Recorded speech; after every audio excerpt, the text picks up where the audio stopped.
내가 처음 전직 의식을 치를 때 인도 사제를 그 자리에서 벙찌게 만들었다. 이생초보인 내가 흑마법을 배우고 싶다고 말했기 때문이지. 사제는 나 같은 초짜가 어디서 금지된 마법에 대한 정보를 캐냈는지 이해하지 못했지만 그래도 규칙에 따라 나를 위해 의식을 열어주었다. 그리고 내가 굳이 어둠에 빠지기로 결심한 이유는 전생에서 네크로맨서의 무시무시한 존재감을 목격했기 때문이다. 그는 거대한 불사 군단과 함께 혼자서 도시 하나를 통째로 짓밟아버렸다. 그리고 그 전생에서 나 또한 솔로 클리어의 왕으로 유명했다. 아무리 어려운 던전이라도 나 혼자서 클리어할 수 있었다. 하지만 친구의 초대를 받아 길드에 가입한 후 그들은 돈 때문에 나를 팔아넘겼다. 그 배후의 주모자는 늘 나에게 짓밟혔던 소리였다. 자기 계략이 성공하자 그녀는 내 앞에 나타나 게임에서 쫓아내겠다며 조롱했다. 내가 온라인에서 부활하기만 하면 자기 사람들을 시켜날 지키고 서서 계속해서 죽여댔다. 게임 내에서 죽은 후 나는 현실 세계의 처벌까지 받았는데 바로 48시간 로그인 금지였다. 게임 캡슐에서 기어 나왔을 때 하늘이 무너지는 것 같았다. 이 게임, 절대전쟁은 내 전부였기 때문이다. 프로게이머로서 나는 이것 말고는 아는 게 없었고 이 게임은 전 세계에 엄청난 영향을 미쳤다. 그 게임에서 나는 한때 솔로 클리어의 왕이 되어 막대한 부를 쌓았다. 하지만 이제 나는 다시 쓸모없는 패배자가 되어 분노로 가득 찼다. 나는 곧장 친구에게 전화해 설명을 요구했다. 그가 받지 않자 나는 직접 그를 찾아가 따지려고 일어섰다. 하지만 너무 분노한 나머지 신호도 확인하지 않고 길을 건너다가 트럭에 그대로 치여버렸다. 다시 눈을 떴을 때 나는 게임 속에 돌아와 있는 나를 발견했다. 심지어 초보자 튜토리얼 맵이었다. 무슨 일인지 혼란스러워하고 있을 때 앞에서 미노타우로스와 싸우던 2명의 플레이어가 소리쳤다. 멍하니 있지마. 일어나서 보스를 물리치고 초보자 퀘스트를 끝내는 걸 도와줘. 일어난 후 나는 먼저 주위를 둘러보았다. 그러고는 말했다. 이 미노타우로스는 너무 어려워서 5년 전에 삭제되지 않았었나? 앞에 있던 두 사람은 내가 너무 세게 맞았냐고 물었다. 이 게임은 나온 지 10개월밖에 안 되지 않았나? 그 말을 듣자 머릿속에서 무언가 번뜩였고 나는 앞으로 나아가 바닥에 있는 롱소들을 집어들었다. 다음 순간 그들이 충격에 빠진 눈으로 보는 가운데 나는 혼자서 미노타우로스에게 돌진했다. 내가 돌진하는 것을 보고 그것은 무기를 들어 나를 향해 휘둘렀지만 나는 옆으로 한 걸음 피해 가볍게 피했다. 그리고 전생의 전투 경험을 살려 그 주위를 돌며 순식간에 수십 번의 공격을 퍼부었다. 그것이 다음 공격을 시작하기도 전에 나는 이미 녀석을 쓰러뜨렸다. 내 뒤에 있던 두 사람은 10여 명이 덤벼도 이기지 못했던 미노타우로스를 내가 단숨에 죽일 줄은 상상도 못했다. 그 말을 듣고 그들은 그저 시익 웃었다. 그러고는 내게 다가와 길드에 가입할 생각이 있냐고 물었다. 하지만 다음 순간 나는 롱소드로 대답했다. 단 일격에 둘 다 두 동강 내버렸다. 이번 생에도 인간을 믿는다면 내가 걔다. 초보자 퀘스트를 완료한 후 나는 일단 게임에서 로그아웃했다. 깨어나 보니 나는 게임 캡슐 체험방 안에 있었고 5년 전 돈이 없어서 장비를 빌리러 이곳에 올 수밖에 없었던 기억이 떠올랐다. 정말로 회귀했다는 것을 확인한 후 나는 곧장 프런트로 달려갔다. 하지만 게임 캡슐을 사겠다며 은행 카드를 건넸을 때 직원은 내 계좌에 돈이 부족하다고 말했다. 방금 너무 흥분해서 잊고 있었다. 나는 여전히 돈 한 푼 없는 빈털터리였다. 하지만 지금부터 돈을 벌기 시작하면 시간이 너무 부족했다. 게임에 접속만 할 수 있다면 전생의 경험과 정보를 이용해 빠르게 부를 쌓을 수 있었다. 어쩔 수 없이 나는 사채를 썼다. 비록 한 번이라도 연체하면 손모가지가 날아갔지만 내 실력이라면 그럴 일은 절대 없을 거라고 믿었다. 어쨌든 나는 솔로 클리어의 왕으로 알려진 남자였으니까 이번에야말로 그 개자식들은 대가를 치르게 될 것이다. 그런 생각들을 하며 나는 헬멧을 쓰고 다시 한번 게임으로 돌아갔다. 들어가자마자 한 여인이 내 앞에 나타나 말했다. 초보자 튜토리얼을 완료한 것을 축하합니다. 그리고 자신을 모험가들의 직업 선택을 돕는 아리아드네라고 소개했다. 그 익숙한 얼굴을 보니 한숨이 절로 나왔다. 정말 오랜만에 이곳에 와보는군. 그녀는 손바닥을 펴고 설명을 시작했다. 플레이어는 3가지 기본 직업 중에서 선택할 수 있으며 스킬트리에 따라 더욱 세분됩니다. 그 후 그녀는 근접 무기를 사용하며 짜릿한 전투 경험을 제공하는 전사 클래스를 추천했다. 전생에 나는 전사였다. 빠르게 강해질 자신은 있었지만 후반부 던전에서는 혼자 공략하기 어려운 직업이었다. 다음으로 그녀는 치유 능력과 버프 스킬을 가진 사제 클래스를 추천했다. 하지만 그녀가 자세한 설명을 하기도 전에 나는 말을 끊었다. 이번 생에서는 다시는 누구와도 파티를 하지 않을 것이다. 내가 앞에 두 직업을 거절하는 것을 보고 그녀는 나를 위해 마법사를 선택했다. 시스템이 내가 기본 직업을 선택했다고 알린 후 나는 해당 마법사 탑집으로 순간이동되었다. 내 앞에 한 노인이 누군가 도착한 것을 보고는 자신을 마법사 전직 담당인 제코라고 소개했다. 그가 어떤 종류의 마법을 배우고 싶냐고 물었을 때 나는 즉시 흑마법이라고 내뱉었다. 그 말을 듣고 그는 잠시 침묵했다. 그러고는 물었다. 자네가 말하는 게 그 인기 있는 마법, 사람들을 흥분시키는 종류 말인가? 맞나? 나는 한 글자 한 글자 힘주어 말했다. 아니요. 흑마법입니다. 잘못 듣지 않았다는 것을 확인하고는 충격에 빠져 그런 마법에 대해 어디서 배웠냐고 물었다. 흑마법은 강력했지. 네. 하지만 사용자의 영혼을 파괴할 수도 있었지. 나는 그 모든 것을 이미 알고 있고 각오하고 왔다고 말했다. 그러니 부디 흑마법을 가르쳐 주십시오. 제코의 손이 걷잡을 수 없이 떨리기 시작하더니 갑자기 자신의 얼굴을 찢어 그 아래의 해골을 드러냈고 그의 주위에서는 어두운 기운이 휘몰아쳤다. 그는 이 길을 선택한 자는 오랜만이라고 말했다. 그러고는 내 앞에 마법책을 소환하고 그 위에 손을 얹으라고 했다. 그는 아직 돌아갈 기회가 있다고 다시 한번 상기시켰다. 이 길은 초심자에게는 지극히 가혹했지만 나는 더 이상 듣고 싶지 않았다. 나는 즉시 손을 눌렀다. 그 순간 나는 책에서부터 이상한 힘이 내 몸으로 쏟아져 들어오는 것을 느꼈다. 내가 그토록 흑마법을 선택하려 했던 이유는 전생의 불사 군단만으로 보스 던전을 솔로잉하는 네크로맨서 플레이어의 영상을 본 적이 있기 때문이다. 그것이 바로 지금 내게 필요한 힘이었다. 전직에 성공하자 시스템은 내가 해골 조각이라는 스킬을 얻었다고 알려주었다. 그것을 활성화하자 내 손에 작은 해골이 나타났다. 그 작은 해골을 땅에 던지자 그것은 빠르게 팔다리가 자라나 해골 병사로 변했다. 막 녀석을 데리고 레벨업을 하러 가려는데 실수로 머리가 툭 떨어져 버렸다. 이런 녀석을 보고 있자니 할 말이 없었다. 내가 알기론 소환된 해골이 이렇게 약할 리가 없었다. 어쩔 수 없이 나는 초보자 전용 훈련 던전으로 녀석을 데려갔다. 안으로 들어가자 나는 상태창을 열었다. 스킬 숙련도가 너무 낮은 건가 싶었다. 아마 먼저 레벨업을 해야 할지도 모른다. 그런 생각을 하고 있을 때 자칼 3마리가 내게 다가왔다. 해골의 힘을 시험하기에 딱 좋았다. 그래서 나는 해골 조각을 활성화하고 늑대 무리를 향해 던졌다. 그것이 땅에 닿자 해골 병사가 다시 나타났다. 앞에 있는 적들을 보고 녀석은 큰 소리로 포효했다. 3마리의 자칼은 너무 놀라서 계속해서 뒷걸음질 치기 시작했다. 내가 이 녀석을 과소평가했나 싶어서 자칼들을 죽이라고 명령했다. 명령을 받자 텅 빈 검은 눈구멍 안에서 희미한 푸른 빛이 깜박였다. 그러고는 갑자기 폭발적으로 앞으로 돌진했다.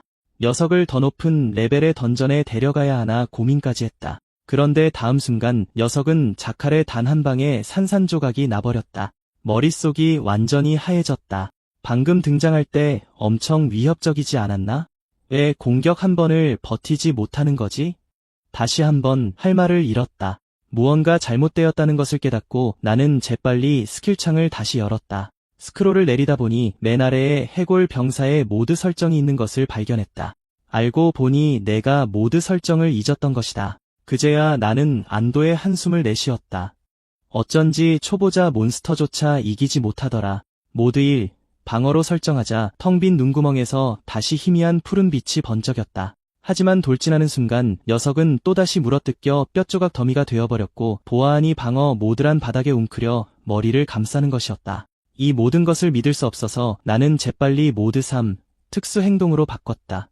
그러자 이 녀석은 벌떡 일어나 미친 듯이 춤을 추기 시작했고 그 모습에 자칼들은 이상할 정도로 흥분했다. 그 순간 이미 긴장해 있던 내 심장은 완전히 무너져 내렸다. 어쩌다 일이 이렇게 된 거지?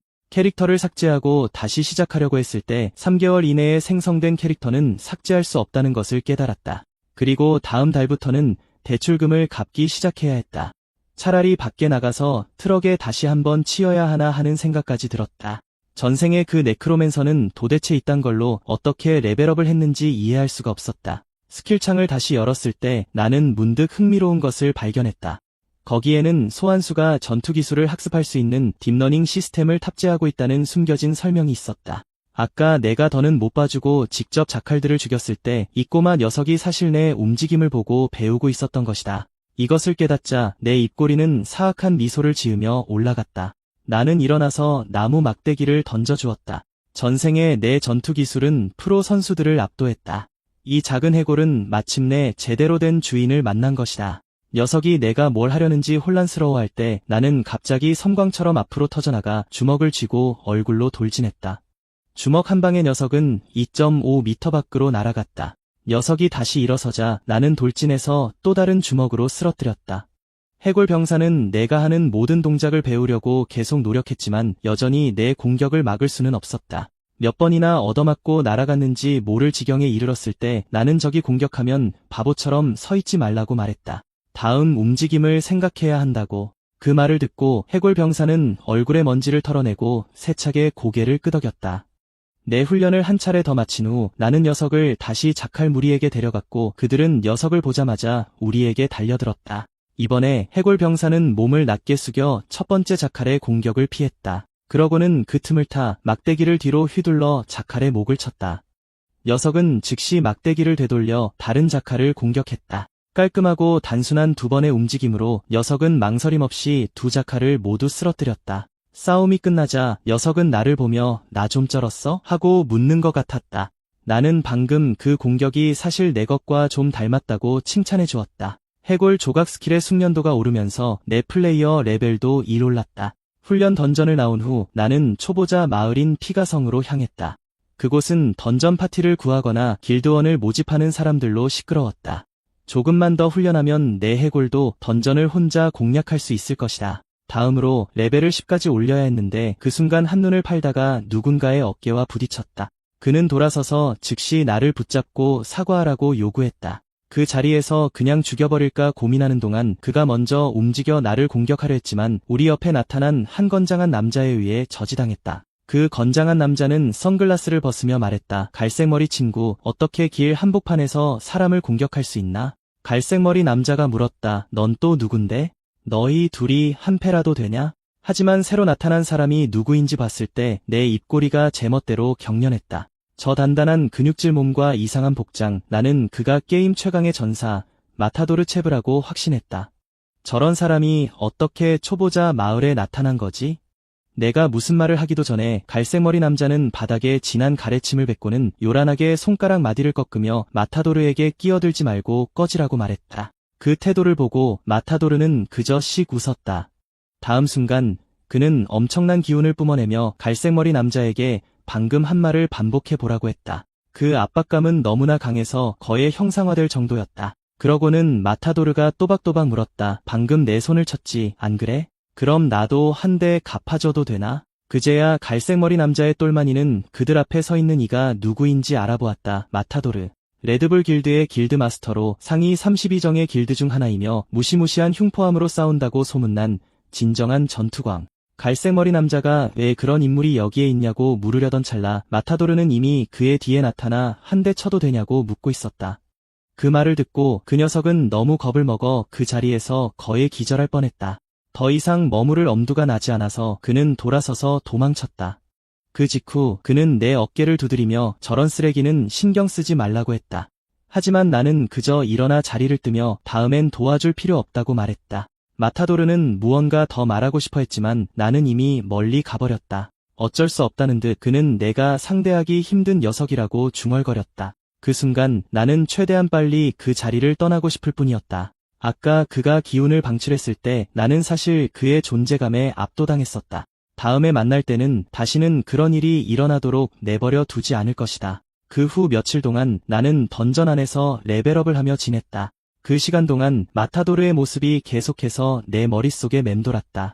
복수를 원한다면 그의 수준에 도달해야만 했다. 이렇게 내가 깊은 생각에 잠겨있을 때였다. 호랑이 한 마리가 뒤에서 내게 달려들었지만 그것이 나에게 닿기도 전에 해골 병사가 옆에서 날아와 쳐냈다. 그리고 그것이 땅에 떨어지자마자 해골 병사가 달려들어 숨통을 끊었다. 호랑이를 죽인 후 녀석의 레벨이 또 1 올랐다.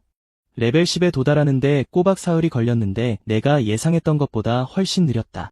자축하던 해골은 내 말을 듣고 순식간에 우울해졌다. 녀석을 위로해 주려 했지만 그 순간 시스템이 메시지를 띄웠다. 레벨 10에 도달했으므로 훈련 던전에서는 더 이상 몬스터가 생성되지 않으며 동시에 보상이 지급되었다. 내 손에 있는 전투용 손목시계를 보며 드디어 왔군 하고 생각했다. 이것을 통해 나는 능력치, 퀘스트, 지도, 인벤토리 그리고 온갖 다른 정보를 확인할 수 있었다. 이것은 게임에서 필수적인 도구였다. 나는 먼저 내 상태창을 확인했다. 할당되지 않은 자유 능력치 포인트가 신개 있었다. 포인트를 배분하는 것은 이번이 처음이라 신중해야 했다. 보통 네크로맨서라면 지능이나 만화를 우선시하겠지만 나는 50포인트를 전부 힘에 투자했다. 그것들을 배분하자 내 힘은 53으로 올랐고 즉시 온몸이 이전보다 훨씬 가볍게 느껴졌다. 해골 병사는 내 행동을 지켜보며 완전히 충격받은 표정을 지었다. 그러자 녀석은 얼굴을 가리고 조용히 울기 시작했다.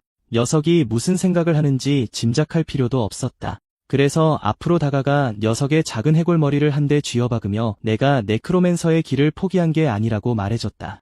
이렇게 하는 건 그저 녀석을 더 잘 가르치기 위함이라고. 지금 마력과 지능을 올려봤자 아무것도 변하지 않아.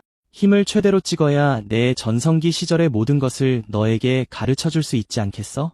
이 시점에서 난 거의 내 모든 인생을 너란 녀석에게 건 셈이야.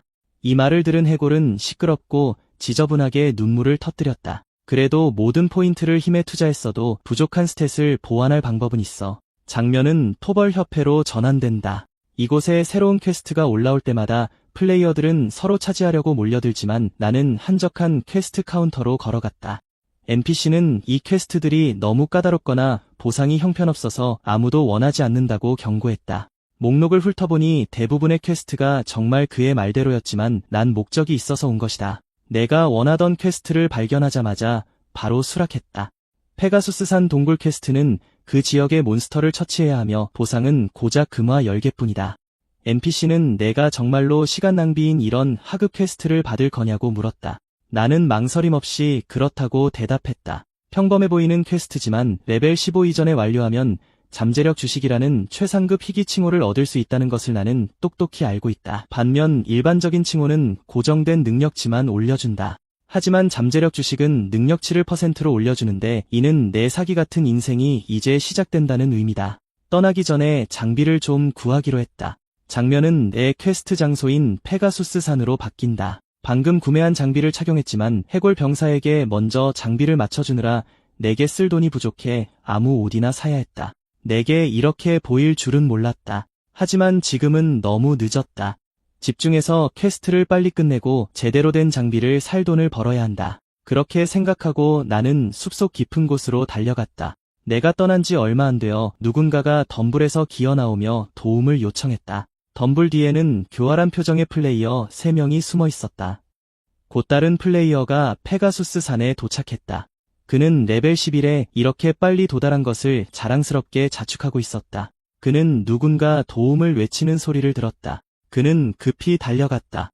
무릎 꿇은 남자는 고레벨 몬스터에게 공격당했다고 주장했다. 간신히 탈출했지만 친구는 회복 무력 없이 죽어가고 있다고 했다. 마음씨 착한 플레이어는 전투시계를 열어 치유 아이템을 찾았다. 눈물을 글썽이며 남자는 여기서 나가면 꼭 보답하겠다고 말했다. 플레이어는 위험이 다가오는 것을 모른 채 계속 아이템을 찾았다. 건장한 남자가 그의 뒤에서 거대한 망치를 들어 올렸다. 망치가 떨어지며 플레이어의 체력을 위급한 수준으로 만들었다. 아까 울고 있던 백발의 남자는 이제 비웃으며 말했다. 장비 고마워. 잘 쓸게. 그제야 플레이어는 자신이 속았다는 것을 깨달았다. 체력이 거의 남지 않은 그는 그들이 마지막 일격을 가하는 것을 지켜볼 수밖에 없었다. 죽자 그의 몸은 코드라인으로 사라졌지만 전투시계는 바닥에 남았다. 그렇게 랄프 가문으로 알려진 악질 PK 집단은 또 한 번의 완벽한 사냥을 마쳤다. 시계를 챙긴 후 그들은 일어나 다음 목표물을 찾으러 갔다. 한편 나도 해골 병사를 데리고 전투에 돌입했다. 이곳의 늑대들은 초보자 훈련 던전의 늑대들보다 훨씬 강해 보였지만 내 해골 병사는 더 이상 예전의 그 녀석이 아니었다. 내가 공격 모드 한 번으로 전환하자 해골 병사는 앞으로 달려나가 자칼들에게 곧장 돌진했다. 단 한 번의 휘두름으로 녀석은 한 번에 2마리를 베어버렸다. 이곳의 경험치 또한 초보자 던전보다 훨씬 높았다. 마른 나무 늑대 한 마리당 375의 경험치를 주었다. 이전에는 나무 막대기만 사용했었는데 내가 칼을 사준 후 이 마른 나무 늑대 무리 전체를 혼자서 감당할 줄은 몰랐다. 나의 탁월한 결정에 감탄할 수밖에 없었다. 해골에게 장비를 우선적으로 맞춰준 것은 정말 옳은 선택이었다.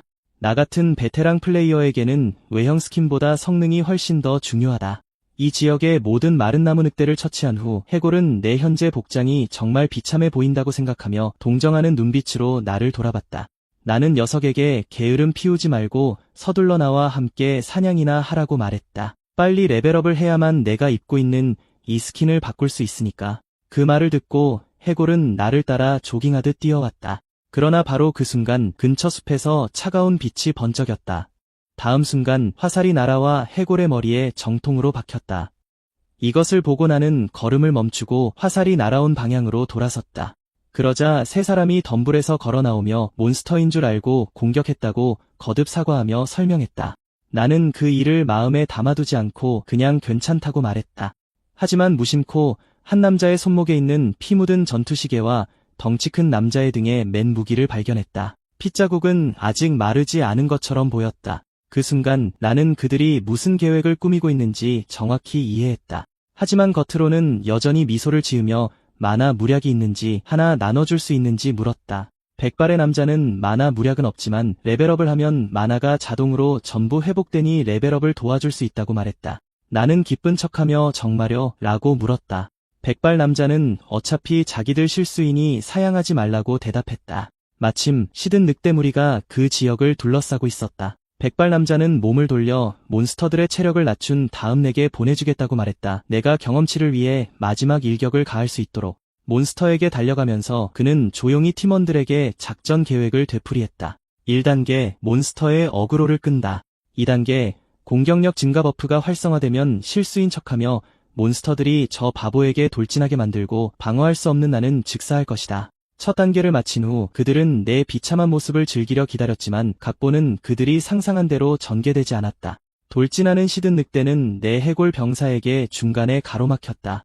나는 그에게 엄지를 치켜 세우며 그들의 방법을 칭찬하고 계속하자고 말했다. 내 쓰레기 같은 소환수가 왜 이렇게 강한지 이해할 수 없었지만 그들에게는 여전히 플랜 B가 있었다. 몬스터 무리의 어그로를 잔뜩 끌어서 전부 내게 떠넘기는 것이다. 그런 다음 내 주의가 몬스터에게 쏠린 동안 덩치 큰 녀석들이 내 뒤로 몰래 다가오게 한다. 하지만 덩치 큰 녀석의 유성망치가 내려오기 바로 1초 전 나는 고개를 숙였고 그가 반응하기도 전에 재빨리 몸을 돌렸다. 내 비웃음은 칼날처럼 날카로웠다. 다음 순간 칼날이 몸을 따라 그의 무기를 두 동강 내고 상체를 베어버렸다. 단 한 번의 깔끔한 일격에 그 덩치는 쓰러졌고 남은 두 명은 방금 일어난 일을 믿을 수 없다는 듯이 쳐다봤다. 나는 뒤돌아보지 않았다. 그저 손가락을 튕겼을 뿐이다. 해골 병사는 즉시 알아차렸고 그 눈구멍은 맹렬한 전투 의지로 불타올랐다. 내가 두 사람에게 달려들자 해골은 앞에서 내 움직임을 흉내냈다. 승산이 없다는 것을 알고 그들은 막 자비를 구걸하려던 참이었다. 하지만 그들이 말을 꺼내기도 전에 해골의 장검이 이미 그들에게 떨어졌다. 그들은 마치 강 건너에서 증조할머니가 손을 흔드는 것을 보는 듯한 표정이었다. 해골은 마치 이제 누가 진짜 사냥감인지 알겠지라고 말하는 것 같았다. 죽어가는 개미를 희롱하는 듯한 여유로운 자세였다. 내 입술은 비틀렸고 목소리는 얼음보다 차가웠다. 고작 이 정도 수준으로 감히 솔로 킹을 기습해? 너희 같은 쓰레기들은 너무 잘 알아. 너희는 그저 믿는 사람들을 뒤에서 찌르고 그들의 모든 것을 빼앗을 줄만 알지. 전생이었다면 정말 속아 넘어갔을지도 몰라. 내가 다가가는 것을 보고 백발 남자는 당황하며 말했다. 우리 장비 다 가져가고 목숨만 살려줘. 하지만 지금의 나는 다시는 인간을 믿지 않을 것이다. 나는 칼을 휘둘러 그를 끝장냈다. 시스템이 나에게 알렸다. 주인 없는 전투시계 8개를 획득했다. 한숨을 쉬지 않을 수 없었다. 이 녀석들은 정말 제정신이 아니지만 여기에 버려두는 건 낭비다. 이 중에 쓸 만한 게 있는지 확인하는 게 좋겠어. 해골에게 원하는 것이 있는지 물어보려고 고개를 들었을 때 나는 녀석이 희미한 흥분을 띤 얼굴로 시체를 걷어차는 것을 보았다. 장비를 모은 후 나는 녀석의 해골 손상을 수리하고 입고 있던 값싼 갑옷을 교체해 주었다. 새 옷을 본 해골은 행복하게 콧노래를 불렀다. 나는 말했다. 그냥 옷 갈아입은 것뿐이야. 게임에서 외모는 중요하지 않아. 중요한 건 내면의 힘이지. 해골은 자기 것보다 100배는 더 멋진 내 복장을 힐끗 보더니 할 말을 잃었다. 다른 플레이어들의 전투 시계를 팔자 보너스 효과가 있는 희귀 아이템을 포함한 무작위 장비가 내 인벤토리에 나타났다. 이번에는 지능과 만화를 각각 5포인트씩 올려주는 검은 고블린 바지 한 벌과 추가 만화 10포인트를 부여하는 검, 그리고 악마의 저주라는 스킬북을 얻었다. 하지만 가장 중요한 부분은 내가 번 막대한 양의 골드였다. 흥분이 가라앉은 후 나는 손바닥을 폈고 마스크가 나타났다. 이 장비 세트 덕분에 예상보다 훨씬 일찍 그것을 손에 넣었다. 앞으로 다양한 공략 영상을 녹화해서 온라인에 올릴 계획이다. 그래서 독특한 스타일을 갖는 것이 중요하다. 전생에서는 길드에 가입한 후 모든 길드원에게 이 하회탈을 쓰자고 제안하기도 했다. 함께 레이드를 할 때 얼마나 멋질지 상상해봐라. 스타일을 완전히 바꾸는 것도 생각했지만 다시는 누구에게도 내 것을 빼앗기고 싶지 않다. 그래서 나는 손에 든 가면의 외형을 바꾼 다음 얼굴에 쓰고 숲속 깊은 곳으로 계속 들어갔다. 곧 우리는 숲을 지나 페가수스 산기슭에 도착했고 페가수스산 동굴 던전에 들어갔다.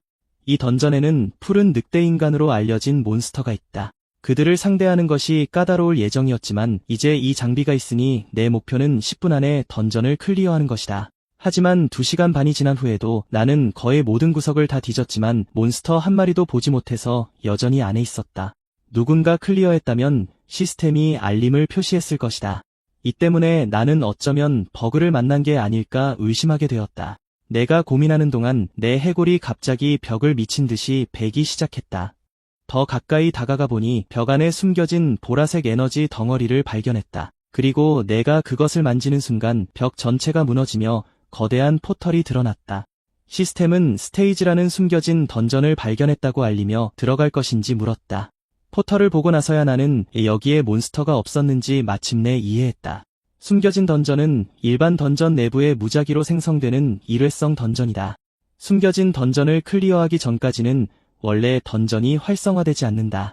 숨겨진 던전은 매우 어렵지만 보상도 그에 따라 증가한다. 그리고 한 가지 더, 숨겨진 던전에 일단 들어가면 클리어하거나 죽는 것 외에는 나갈 방법이 없다. 나는 해골에게 논리적으로 말해서 이 던전은 포기해야 한다고 말했다. 만약 죽으면 이틀 동안 로그인할 수 없기 때문이다. 이것을 건너뛰고 대신 다른 퀘스트를 완료하는 것이 더 낫다. 하지만 나는 솔로런의 왕으로 알려진 남자다. 그냥 죽지만 않으면 모든 것이 괜찮을 것이다. 그런 생각으로 나는 해골과 함께 포털로 들어갔다. 들어서는 순간 눈부신 빛이 나를 향해 쏘아졌다. 눈이 적응되었을 때 주위를 둘러보고 이곳이 검투사 경기장과 비슷하다는 것을 깨달았다. 이번에는 어떤 몬스터가 나타날지 추측하고 있을 때 발밑의 땅이 갑자기 심하게 흔들렸다. 다시 위를 쳐다보니 거대한 늑대 인간이 내 앞에 떨어졌다. 내 키는 겨우 그 무릎에 닿을 정도였다. 시스템은 그것을 타락한 늑대 인간으로 식별했다. 레벨 표시는 물음표 3개였다. 이 녀석이 왜 여기에 나타났는지에 대해 여전히 충격에 빠져 있을 때 그 발톱은 이미 나를 향해 휘둘러지고 있었다. 이 거리에서는 피하는 것이 불가능했기 때문에 나는 검을 들어 막을 수밖에 없었다. 다음 순간 그 압도적인 힘에 나는 수십 미터 밖으로 날아갔다. 나는 멈추기 전에 등 뒤의 벽에 부딪혔다. 해골은 즉시 검을 뽑고 전투 태세를 취했다. 하지만 벽에 매달린 채 내 입꼬리는 미소를 지으며 올라갔다. 오늘 이렇게 운이 좋을 줄은 몰랐다. 타락한 몬스터들은 메인 퀘스트와 관련이 있지 않나? 나는 일어나서 해골에게 말했다. 오늘 저 녀석을 죽이지 않으면 나중에 넌 먹을 게 없을 거야. 그러고는 검을 쥔 채 자세를 잡았다. 그리고 칼을 뽑아 앞으로 돌진하며 늑대 인간에게 곧장 달려들었다. 해골은 뒤로 물러서서 장검을 들어 올렸다. 앞에 도착하자마자 나는 해골의 검을 받고 그 손에서 힘을 빌려 내 다리 힘을 이용해 늑대 인간의 머리 위로 높이 솟아올랐다. 늑대 인간은 포효하며 내 낙하를 맞이하기 위해 발톱을 들어 올렸다. 하지만 내려오는 동안 나는 손을 들어 손바닥에 만화를 모아 악마의 저주 스킬로 내 검에 마법을 부여했다.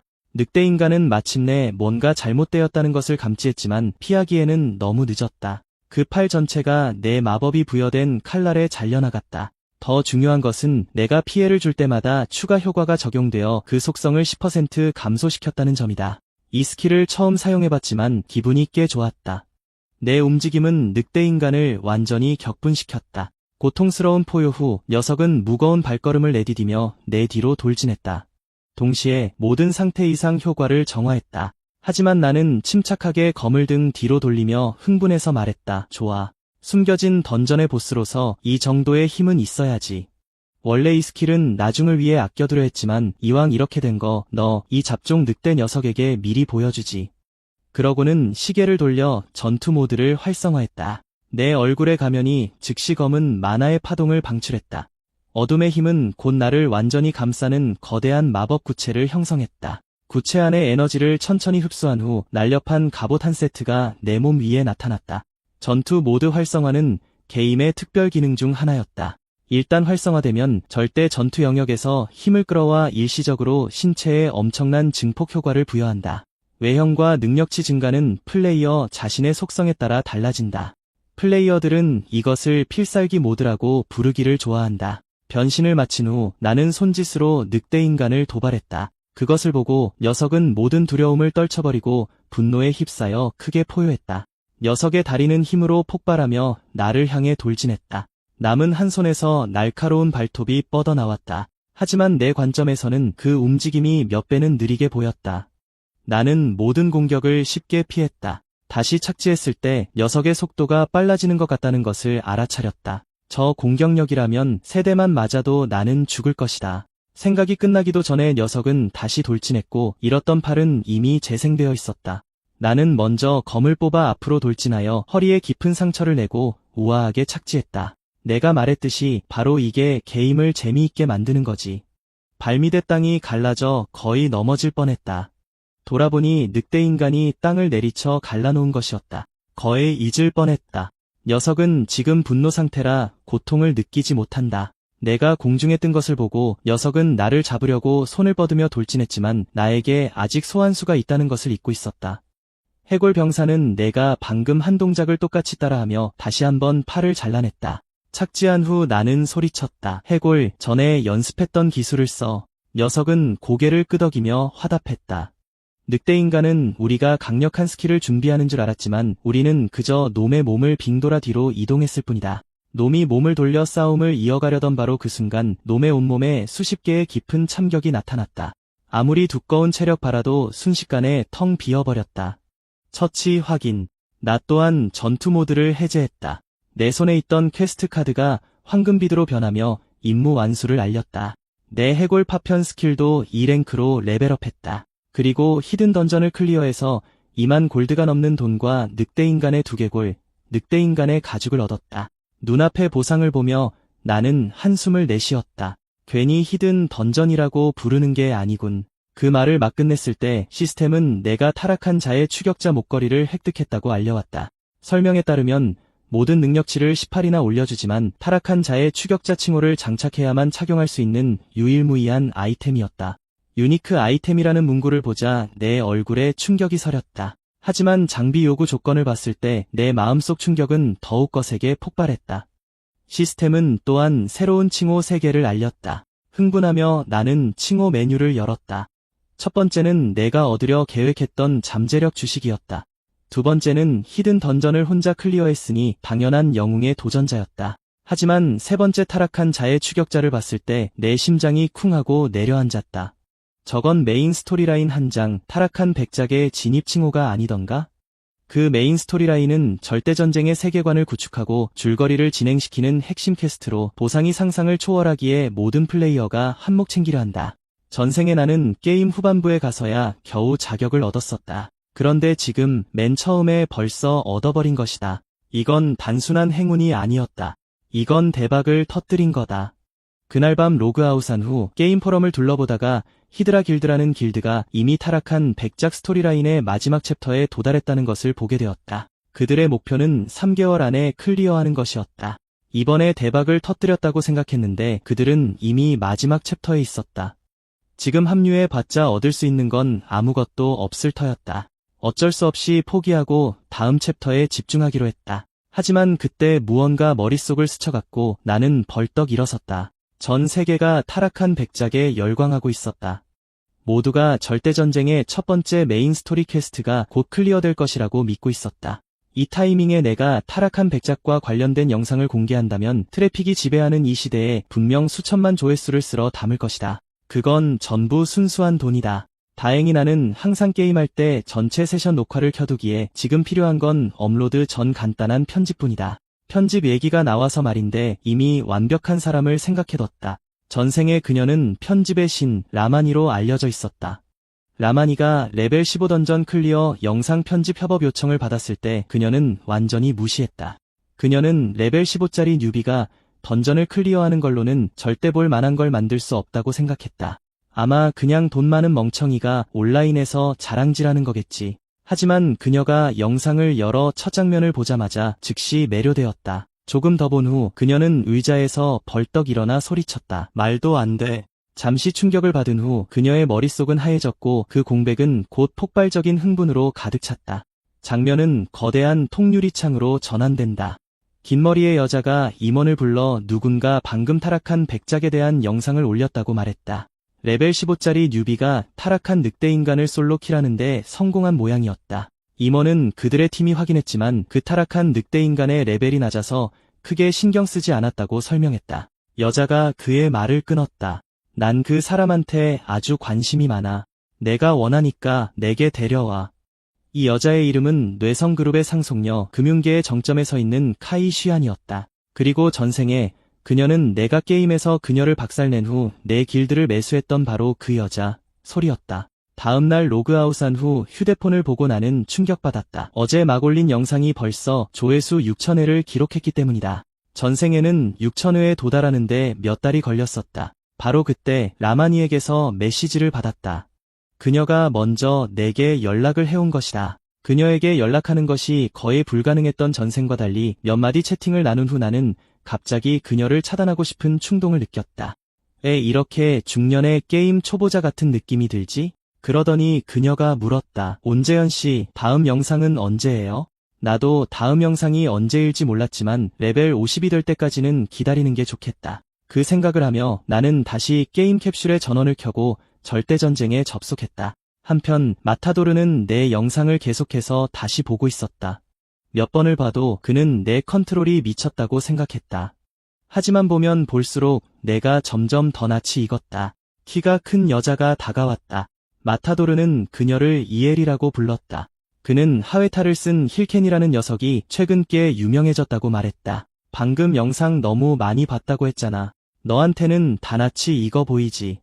마타도르는 뒤로 기대며 말했다. 대부분의 사람들은 처음 이 초현실적인 게임 캡슐에 들어가면 소심하게 움직이는데 그 녀석은 전혀 망설임이 없었다고. 그리고 심지어 소환수를 훈련시켜 더 강하게 만들잖아. 게다가 걔 해골은 다른 네크로맨서들이랑은 완전히 달라. 그 녀석이랑 결투하면 어떤 느낌일지 정말 궁금하네. 이엘은 마침내 더는 듣지 못하고 그의 말을 바로 끊었다. 그러고는 그를 세게 밀치며 말했다. 헛소리하며 시간 낭비할 거면 그냥 지금 들어가. 무대에 오르기까지 5분밖에 안 남았어. 올라가기 전에 그는 이엘에게 추파를 던지며 말했다. 난 항상 너한테 고마워하고 있어. 그거 알지? 그치? 이엘이 대답했다. 고마우면 오늘 공연 잘해. 어쨌든 20만 명이나 표를 샀으니까. 단지 레드불의 대표이자 절대전쟁 랭킹 9위 마타도르, 널 보기 위해서 말이야. 마타도르가 무대에 발을 내디뎠을 때 그의 앞에 포털이 열렸다.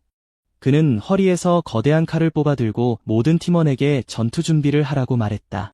장면은 다시 토벌협회로 전환되었다. 이곳에 도착했을 때 나는 완전히 할 말을 잃었다. 받을 수 있는 퀘스트가 단 하나도 없었다. 퀘스트 부족은 마음의 준비를 하고 있었지만 잡초 뽑기나 잃어버린 개 찾기 의뢰 말고는 아무것도 없을 줄은 몰랐다. 제대로 된 퀘스트는 하나도 없었다.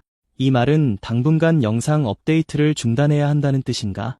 이전에 내게 퀘스트를 줬던 NPC가 다가와 인사를 건넸다. 그 목소리를 듣자 나는 즉시 정신이 번쩍 들었다. 노인은 자신을 후텐이라고 소개하며 물었다. 잠깐 얘기 좀 할 수 있을까? 나를 방으로 데려간 후 그는 내가 페가수스산 동굴에서 변이된 몬스터를 봤다고 들었다고 말했다. 나는 생각했다. 이게 무슨 일이지?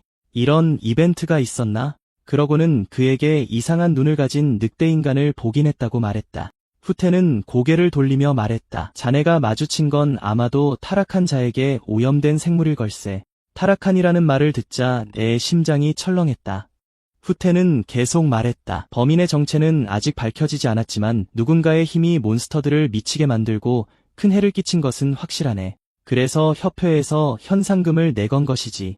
그가 말을 끝내기도 전에 나는 그의 손목을 잡고 말했다. 제가 반드시 그 사랑스러운 놈을 잡겠습니다.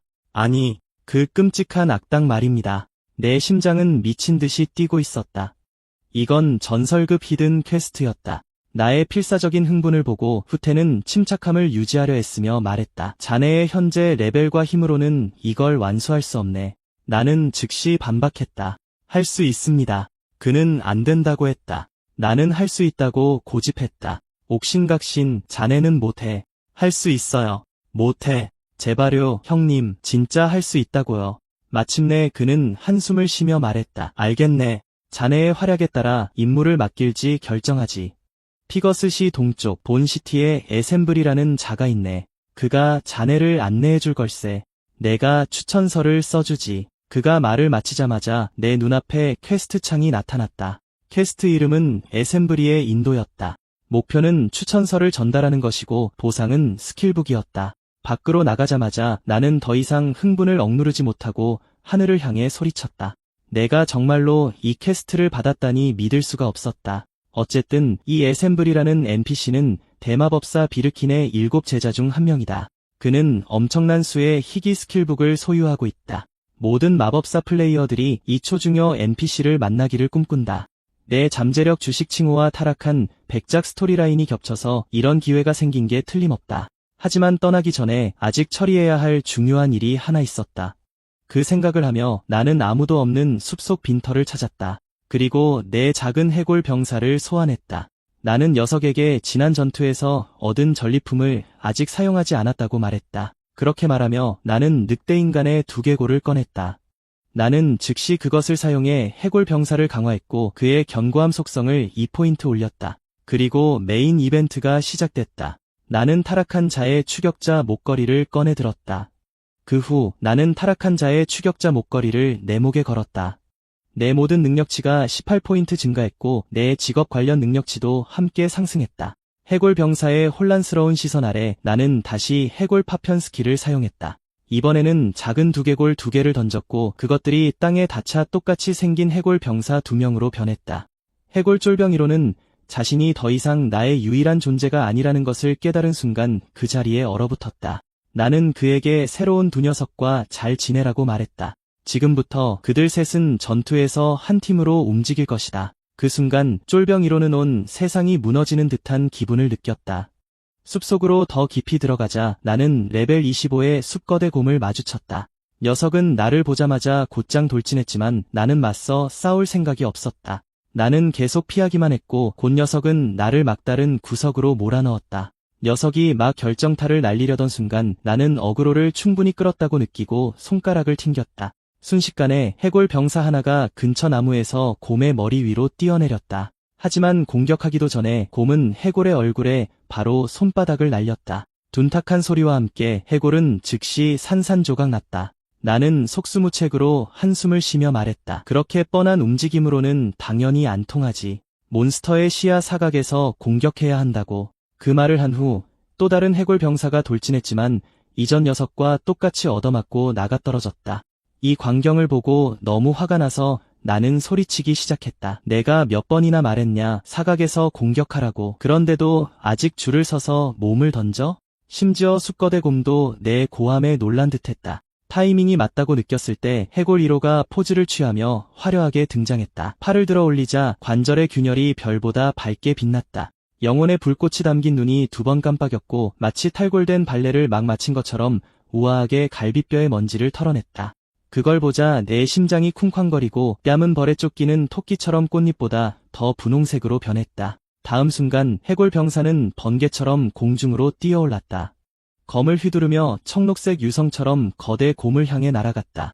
눈구멍은 확고한 유령 같은 푸른 빛으로 타올랐다. 그리고 숲거대 곰의 가벼운 한 방에 녀석의 머리는 농구공처럼 날아가 버렸다. 내 얼굴은 분홍색에서 하얀색으로 다시 빨간색으로 변했다. 나는 경노했다. 결국 나는 직접 숲거대 곰을 마무리할 수밖에 없었다. 전투가 끝난 후 나는 셋 모두 자기 머리를 들고 내 앞에 무릎 꿇게 했다. 그러고는 그들을 가르치기 시작했다. 몬스터가 공격받으면 반드시 공격자를 향해 돌아선다. 그 말은 즉 등이 사각지대라는 뜻이다. 너희 중 한 명만 그 뒤로 슬쩍 돌아가 기습 공격을 하면 된다. 하지만 해골 셋 모두 혼란스러운 표정으로 나를 쳐다봤다. 골치가 아팠다. 스킬을 업그레이드하고 타락한 자의 추격자 목걸이 덕분에 해골 3마리를 소환할 수 있었지만 이전에 배운 기술을 공유할 수 있음에도 불구하고 아무도 팀워크를 이해하지 못했다. 나는 혼자였기에 그들에게 협동하는 법을 가르친 적이 없었다. 이제 나는 마나를 3배로 낭비하면서 더 나쁜 결과를 얻고 있었다. 나는 한숨을 쉬며 그만두는 게 낫겠다고 생각했다. 이미 레벨 20이니 싸우는 대신 새로운 영상을 올리는데 집중해야겠다. 본시티에 도착하기 전에 녀석들에게 지옥 수준의 훈련을 시켜야겠다. 네크로맨서가 되면 내 소환수들이 자동 사냥을 하고 나는 뒤에서 전리품이나 주우면 될 줄 알았는데 아무래도 난 여전히 최전선에서 싸울 운명인 것 같다. 장면은 본시티의 토벌협회로 전환되었다. 누군가 2층 방에서 나왔을 때 그곳은 거의 꽉 차 있었다. 아래층 사람들은 미치광이처럼 그에게 몰려들었다. 그들은 그가 무슨 퀘스트를 받았는지 물으며 계속 소리쳤다. 그들을 보며 나는 굶주린 하이에나 같다는 생각을 떨칠 수 없었다. 하지만 어느 곳에나 일은 하지 않고 보상만 바라는 사람들은 항상 있다. 내가 안으로 발을 들여놓자마자 누군가 다가와 좋은 퀘스트를 받으면 같이 할 수 있냐고 물었다. 나는 그에게 간단히 말했다. 꺼져. 그러고는 곧장 2층으로 향했다. 내가 애셈브리의 퀘스트를 하고 있다는 걸 절대 아무에게도 알려서는 안 됐다. 계단을 오른 후 나는 후텐의 추천서를 꺼냈다. 계단에 있던 NPC가 그것을 확인하고 나를 통과시켜 주었다. 굶주린 무리는 누군가 퀘스트를 받는 것을 보고 미친 개처럼 달려들려 했지만 NPC가 그들을 모두 막아섰다. 아직 들어가지도 않았는데 벌써부터 보상에 대해 흥분하고 있었다. 이번에는 이 황금 동아줄을 단단히 붙잡고 내가 뜯어낼 수 있는 모든 것을 뜯어내야 했다.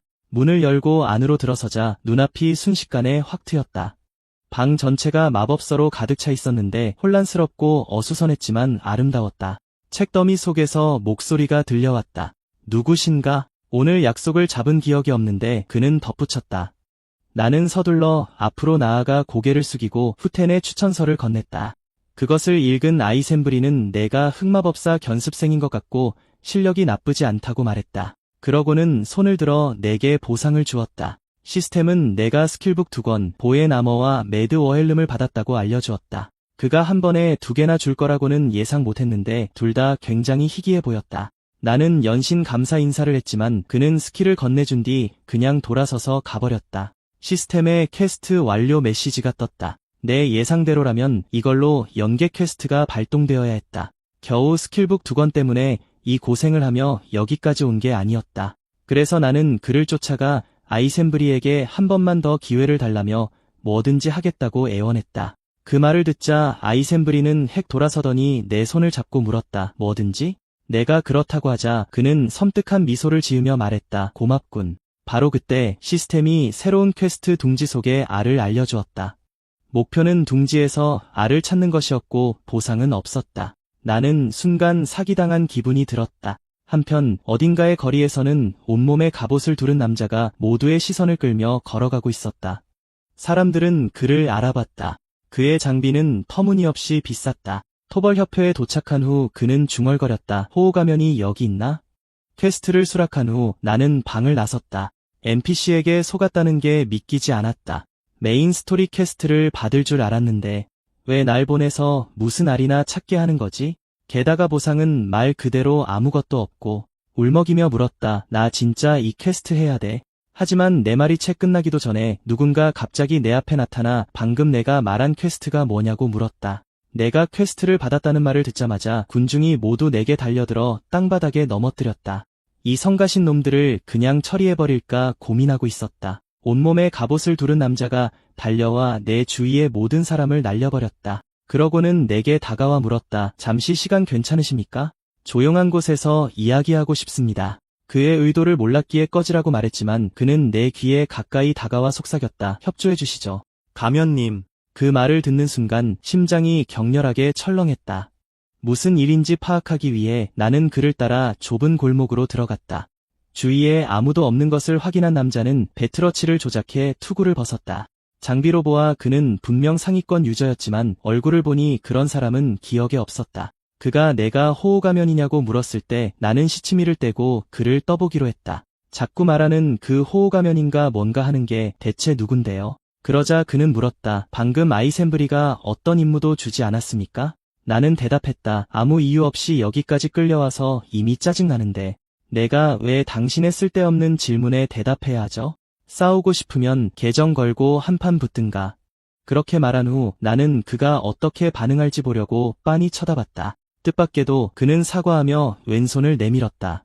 나는 약 2.5m초간 멈칫했다가 왼손을 뻗어 그의 손을 잡았다. 자리를 뜨면서 나는 덧붙였다. 이번 한 번뿐입니다. 봐드리는 겁니다. 오늘은 별의별 이상한 놈들이 다 와서 귀찮게 구네. 내가 골목을 빠져나가자 보라색 옷을 입은 여자가 갑자기 그의 곁에 나타났다. 그녀는 말했다. 아무래도 사람을 잘못 짚은 것 같네요. 남자는 손수건을 꺼내 내가 만진 곳을 닦았다. 적어도 실력 있는 유저가 아니란 건 확인할 수 있었네요. 앱솔루트 도메인을 오래 한 사람이라면 배트러치를 찬 손을 절대 노출하지 않죠. 그러자 여자가 물었다. 아이센브리를 계속 감시해야 할까요? 어차피 타락한 백작 퀘스트도 거의 끝났잖아요. 사람들이 둥지 속의 알이 진짜 메인 퀘스트라는 걸 알아챈다 해도 달라질 건 없어요. 남자는 안경을 살짝 축혀 올리며 조심해서 나쁠 건 없다고 했지만 그들은 내가 걸어나간 후 즉시 2층 창문으로 올라갔을 거라고는 예상하지 못했다. 똑똑히 들리지는 않았지만 그들이 방금 내가 수락한 퀘스트 때문에 나를 찾고 있다는 건 분명했다. 숲으로 돌아와 해골들을 계속 훈련시키려는데 머리가 아파왔다. 그 퀘스트를 하려면 분명 그 성가신 놈들과 마주칠 것이다. 하지만 가지 않으면 요즘 내 영상을 업데이트할 재료가 없었다. 결국 나는 먼저 상황을 살펴보기로 했다. 그래서 나는 해골 전사들을 데리고 리자드 습지대로 갔다. 나는 본즈시티에서 퀘스트를 수락했으니 퀘스트 지역은 근처에 있을 것이다. 그리고 알이라는 단어로 보아 새나 파충류 혹은 곤충이 있는 장소일 가능성이 높았다. 장소들을 비교해본 결과 리자드 습지대만이 조건에 맞았고 내 레벨로 들어갈 수 있었다. 들어가기 전 나는 해골들을 불러 모았다. 새로 배운 강화 스킬 매드 어헬름을 사용할 준비를 했다. 주문 영창을 끝내는 순간 해골들의 푸른 불꽃이 즉시 핏빛으로 변했다. 이 스킬의 위력을 시험해보기 위해 나는 해골에게 나를 향해 돌격하라고 시켰지만 작은 글씨 한 줄을 놓치고 말았다. 이 스킬을 사용하면 소환수는 일정 확률로 이성을 잃는다. 다음 순간 해골은 본능 때문인지 내 명령 때문인지 포효하며 내게 달려들었다. 그 광경에 심장이 조여왔지만 놈이 나를 건드리기도 전에 어퍼컷으로 머리를 날려버렸다. 나는 화를 내며 소리쳤다. 돌격하라고 했지 누가 소리 지르랬어? 옆에 있던 다른 해골은 너무 놀라 제자리에서 벌벌 떨었다. 스킬을 써도 변화가 없는 걸 보고 시스템에 버그가 났나 생각하던 중 갑자기 내 뒤에 물속에서 리자드맨 여러 마리가 튀어나왔다. 놈들을 보자 나는 두 가지 새로운 스킬을 시험해볼 절호의 기회라고 생각했다. 그래서 먼저 새 해골에게 다시 매드 어헬름을 사용해 능력치를 1.2배 향상시켰다. 그리고 본 아머를 사용해 무장시켰다. 모든 강화가 끝나자 그들의 기세는 완전히 달라졌다. 레벨 30 리자드맨조차 무의식적으로 뒷걸음질 쳤다. 내 명령에 해골들은 화살처럼 튀어나가 리자드맨에게 돌진했다. 맨 앞에 놈은 반응도 하기 전에 목이 베었고 뒤에 있던 리자드맨은 재빨리 도끼를 들어 해골의 공격을 막았다. 하지만 세 번째 해골은 이미 소리 없이 그 뒤로 빠져나간 상태였다. 리자드맨이 돌아선 순간 차가운 검광이 몸을 가르는 것을 보았고 마지막 리자드맨은 점프 공격의 반으로 갈라졌다. 전투가 끝나자 새 해골은 내 앞에 무릎을 꿇고 보고했다. 시스템은 내가 리자드맨 3마리를 죽여 864포인트를 얻었다고 알려주었다. 이걸 보면서 직접 싸우지 않아도 되니 정말 대단하다고 생각했다. 나의 힘든 훈련이 마침내 빛을 발했다. 흥분이 가라앉은 후 나는 그들에게 전력을 다해 둥지 안의 알을 찾고 사냥을 계속하라고 명령했다. 하지만 방금 일어난 모든 일은 내 뒤 그림자에 숨어있던 한 여자에게 똑똑히 보였다. 내 등을 보며 그녀는 입술을 핥지 않을 수 없었다. 이 여자의 이름은 일리아였다. 그녀 스스로 생각하기에 그녀는 나라를 기울게 할 만한 절세미인이었고 그녀를 쫓는 육수들은 셀 수 없이 많았다. 그녀가 잠시 불쌍한 척하기만 하면 누군가 즉시 달려와 도와주곤 했다. 하지만 이 리자드 습지대에 도착하자마자 그녀는 제대로 넘어졌다. 일어난 후 그녀는 즉시 이 짜증나는 쓰레기 맵에 대해 불평하기 시작했다. 원래는 그녀의 육수 중 한 명이 몬스터를 사냥하고 레벨을 올리기 위해 그녀를 이곳으로 데려왔지만 그 육수는 몬스터 한 마리 보지도 못하고 늪 자체에 죽어버려 그녀는 이곳에 갇히게 되었다. 그리고 그녀 자신의 힘으로는 고레벨 리자드맨을 전혀 감당할 수 없었다. 그렇게 무력감을 느끼고 있을 때 그녀는 갑자기 멀리서 싸우는 소리를 들었다. 다가가자 그녀는 내가 해골을 이용해 리자드맨 3마리를 죽이는 장면을 보았다. 그녀는 운명이 자신을 버리지 않았다고 생각했다. 이제 부려먹을 새로운 노예 육수가 생겼다. 그녀는 약한 척하며 덤불에서 뛰쳐나왔다. 그녀는 몬스터에게 다쳤다며 내 도움을 원한다고 말했다. 그녀는 순수하고 무력한 소녀의 눈물을 거절할 남자는 없다고 믿었다. 하지만 그녀가 예상하지 못한 것은 내가 그녀를 힐끗 쳐다보기만 하고 새 해골과 함께 돌아서서 떠나버렸다는 것이다. 그녀가 아무리 소리쳐도 나는 전혀 동요하지 않고 계속 앞으로 걸어갔다. 이것은 그녀를 완전히 믿을 수 없게 만들었다. 무시당하자 그녀는 화가 나서 피가 날 정도로 입술을 세게 깨물었다. 내가 떠난 후 나는 해골들과 함께 사냥을 계속했다. 뜻밖에도 이 여자는 나를 내내 따라다녔을 뿐만 아니라 계속해서 불쌍한 척하며 끊임없이 칭얼거렸다. 짜증이 나서 나는 계속 그녀의 존재를 무시할 수밖에 없었지만 그녀는 마치 개가죽 고약처럼 끈질기게 나에게 달라붙었다. 나는 그녀가 아마도 이전에 나를 기습했던 무리와 같은 부류일 거라고 의심했다. 그렇게 생각하며 나는 이 골칫거리를 빨리 끝내기로 결심했다. 그래서 나는 돌아서서 그녀에게 내가 뭘 해주길 바라는지 물었다. 일리아는 사냥 중에 늪에 검을 빠뜨렸다며 내가 그것을 찾아줄 수 있는지 물었다. 내가 동의하자 그녀는 흥분한 표정을 지으며 연신 고개를 숙여 감사했다. 하지만 속으로는 내가 마침내 미끼를 물었다고 생각하고 있었다. 그녀와 잠시 걷자 나는 그녀가 말한 검을 보았다. 나는 그녀에게 검을 찾아주면 더는 나를 귀찮게 하지 말고 꺼지라고 말했다. 그녀가 동의하는 것을 듣고 나는 해골들에게 검을 회수하라고 명령했다. 하지만 해골들이 앞으로 움직이자마자 그녀의 표정이 어두워졌다. 그녀의 목표는 내 소환수들을 유인하는 것이었다. 왜냐하면 소환수 없는 네크로맨서는 기본적으로 쓰레기니까. 이렇게 생각하며 그녀는 단검을 뽑아 내 등을 향해 찔렀다. 내가 모든 스탯 포인트를 힘에 투자한 네크로맨서라는 사실도 모른 채 그녀가 움직이는 순간 나는 이미 옆으로 피했다. 동시에 나는 그녀의 옷을 잡고 힘껏 앞으로 던져 늪 웅덩이로 바로 던져버렸다. 그녀가 머리를 내밀었을 때 그녀는 나를 개자식이라고 부르며 욕했다. 그녀는 이렇게 한 후에 내가 무사할 것 같냐고 소리쳤다. 그녀의 호위병들이 오면 나를 가만두지 않을 거라고. 나는 그저 입을 가리고 가볍게 웃으며 뒤를 보라고 말했다. 어리둥절한 일리아는 뒤를 돌아봤고 자기 뒤에 리자드맨 3마리가 나타난 것을 발견했다. 어쩔 수 없이 그녀는 나를 욕하는 것을 멈추고 리자드맨들과 씨름하기 시작했다. 나는 그녀에게 표정을 지으며 말했다. 내 잔꾀는 이미 다 간파했다고, 멍청아. 그리고 환생했을 때 나는 다시는 인간을 믿지 않겠다고 이미 맹세했어.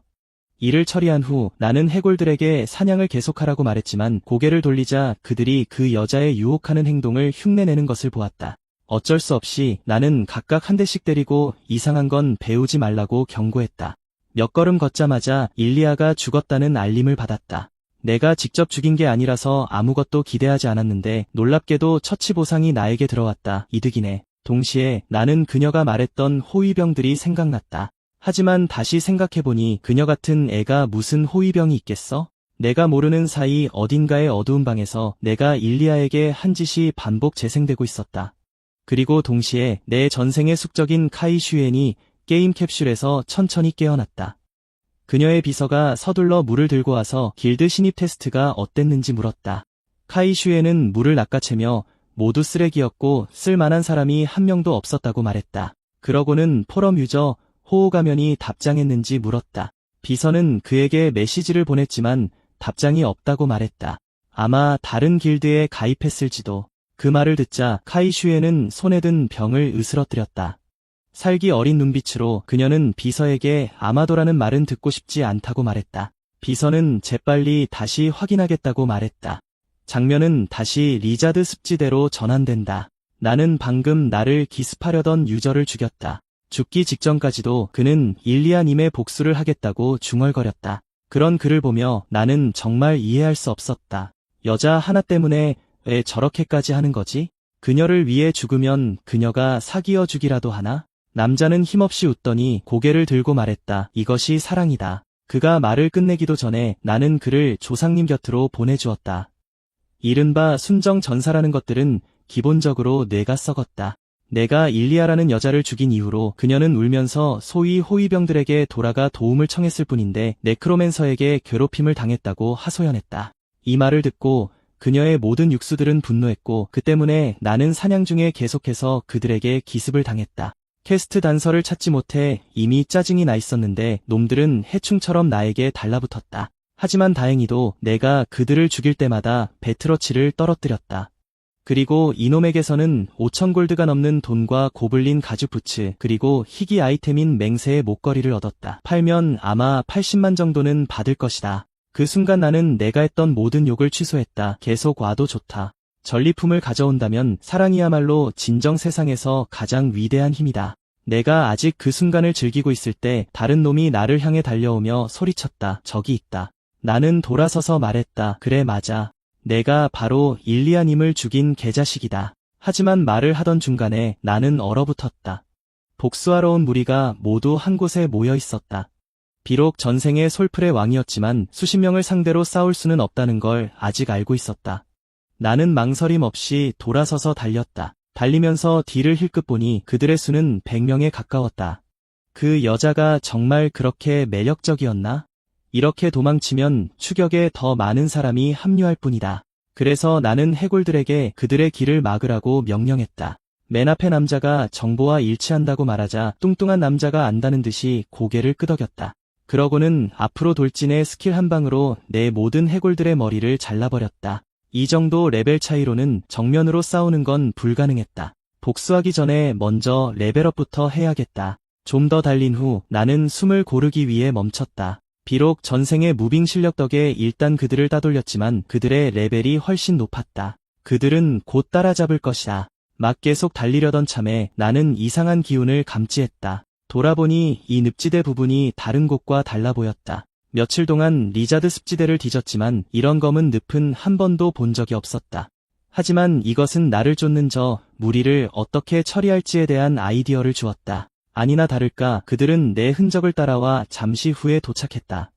눈썰미 좋은 뚱뚱한 녀석이 먼저 내 해골들을 발견하고 모두에게 멈추라고 소리쳤다. 그들은 모두 그가 가리키는 곳을 쳐다보았다. 공중에 빛나는 구슬이 떠 있었고 그 아래에는 내 새 해골이 열정적으로 춤을 추고 있었다. 그 광경은 그들의 뇌를 완전히 정지시켰다. 한참을 쳐다보던 뚱뚱한 남자는 일리오를 다치게 한 것만으로는 부족하다고 생각했는지 먼저 반응했습니다. 저는 이제 우스꽝스러운 장면으로 그들을 모욕하고 있었습니다. 분노에 찬 그는 늪에 있는 해골들을 향해 똑바로 돌진했습니다. 하지만 중간쯤 갔을 때 거대한 무언가가 늪에서 튀어나와 그를 가로막았습니다. 그것이 무엇인지 제대로 보기도 전에 긴 혀가 그의 몸을 단단히 감쌌습니다. 나머지 일행은 마침내 그 생명체를 똑똑히 보고 공포에 떨었습니다. 그들 앞에 서 있는 것은 리자드 늪의 보스인 레벨 40 드래곤 리자드였기 때문입니다. 나무 뒤에 숨어서 저는 시익 웃었습니다. 캐스트에서 언급된 둥지가 바로 드래곤 리자드의 둥지였군요. 필드보스로서 드래곤 리자드는 말도 안 되는 방어력, 체력, 공격력을 가지고 있었습니다. 보통은 레벨 40 이상 플레이어 20명으로 구성된 파티가 있어야 처치할 수 있습니다. 원칙적으로 드래곤 리자드 레이드 이벤트는 끝났기 때문에 다시 나타나서는 안 됐습니다. 하지만 연계 캐스트를 가진 플레이어가 지정된 구역에 들어가면 몬스터가 다시 생성되는데 이것은 바로 제 캐스트가 저를 이곳으로 이끌었다는 것을 의미했습니다. 하지만 생각해보니 저는 겨우 레벨 20이었습니다. 그 NPC는 정말로 제가 레벨 40 드래곤 리자드와 싸워서 그 알을 가져오길 원했던 겁니다. 불가능하죠. 그 미친 NPC는 대체 무슨 정신 나간 사기 퀘스트를 준 걸까요? 하지만 지금은 이 녀석들이 있으니 상황이 다릅니다. 드래곤 리자드의 상대가 되지 않는다는 것을 안 일행은 후퇴를 명령했습니다. 하지만 제가 어떻게 먹잇감을 놓아주겠습니까? 손가락을 튕기자 제 해골들이 그들의 탈출로를 막아섰습니다. 그들 중 한 명이 억지로 길을 뚫으려 하자 드래곤 리자드가 돌진해 그를 날려버렸습니다. 녀석의 주의가 그들에게 쏠린 사이 저는 뒤로 돌아 성공적으로 둥지에 잠입했습니다. 하지만 안으로 들어간 순간 저는 다시 얼어붙었습니다. 안은 완전히 비어 있었습니다. 아래 흔적은 전혀 보이지 않았습니다. 믿을 수 없어서 구석구석을 뒤졌습니다. 결국 수상하게 생긴 돌멩이 하나만 발견했을 뿐입니다. 여기 있는 모든 것 중에 이 돌만이 희미하게 알처럼 보였습니다. 더 생각하기도 전에 알림이 떴습니다. 제 해골 병사들이 파괴되었다는 알림이었습니다. 아무래도 드래곤 리자드가 둥지가 침입당한 것을 감지하고 급히 돌아오는 것 같았습니다. 아니나 다를까 잠시 후 녀석이 돌아와 날카로운 포효를 내질렀습니다. 다행히 저는 제때 빠져나와 들키지 않았습니다. 드래곤 리자드가 돌아왔으니 더 이상 조사할 수 없었습니다. 이 시점에서 맞든 틀리든 이 물건을 가지고 돌아가서 운에 맡겨볼 수밖에 없습니다. 그곳을 떠난 후 저는 바로 아셈브리에게 돌아가지 않았습니다. 먼저 드래곤 리자드에게 반쯤 죽도록 맞은 순정파 전사들을 찾고 싶었습니다. 그리고는 쭈그려 앉아 그들의 손목에서 전투시계를 빼앗았습니다. 이것을 본 한 명이 뭐라고 말하려 했지만 그의 앞에 꽂힌 장검이 즉시 그를 입 다물게 했습니다. 저는 경고했습니다. 이게 그냥 게임일지라도 다음은 없다고 말입니다. 그렇지 않으면 당신과 그 여자가 죽음을 반복해서 경험하게 할 방법은 얼마든지 있습니다. 제 눈에서 살기를 본 남자는 땅에 주저앉아 감히 한마디도 더 하지 못했습니다. 저는 계속해서 남은 순정파 전사들의 전투시계를 거두어들였습니다. 이만큼이나 말해줬습니다. 만약 그들이 여전히 저를 몰아붙인다면 그건 공멸로 끝날 뿐입니다. 다음으로 저는 약간의 부수입을 벌기로 했습니다. 저는 번트길드에 연락해 드래곤 리자드가 늪에 다시 나타났다고 알리고 10만 골드에 그 둥지 위치를 팔겠다고 제안했습니다. 그 모든 일을 마친 후 저는 마침내 그 돌을 가지고 퀘스트를 완료하러 갔습니다. 가는 길에 심장이 두근거렸습니다. 이게 정말 그가 원했던 알이었으면 좋겠는데 아셈브리가 제가 가져온 것을 보고는 몸을 숙여 그것을 조심스럽게 살폈습니다. 심장이 거의 목구멍까지 차오르는 것 같았습니다. 다행히 그것은 정말로 그가 찾던 알이었습니다. 그 말을 듣고서야 가슴을 짓누르던 거대한 무게가 마침내 내려갔습니다. 그러자 그가 말했습니다. 자네 같은 레벨이면 꽤 오래 걸릴 줄 알았는데 이렇게 빨리 찾을 줄은 몰랐군. 저는 어색하게 웃으며 대답했습니다. 정말 최선을 다했습니다. 그러니 서둘러 다음 퀘스트를 주시죠. 하지만 아셈브리는 그 말을 무시하고 이 물건이 정말 무엇인지 아느냐고 물었습니다. 그의 말에 따르면 조사 결과 이 알들은 항상 흉악한 돌연변이 몬스터 근처에서 발견되었다고 합니다. 그래서 이 알은 타락석이라고 불렸습니다. 그 이름을 듣는 순간 심장이 떨렸고 그 사람이 왜 저를 찾아왔는지 즉시 이해했습니다.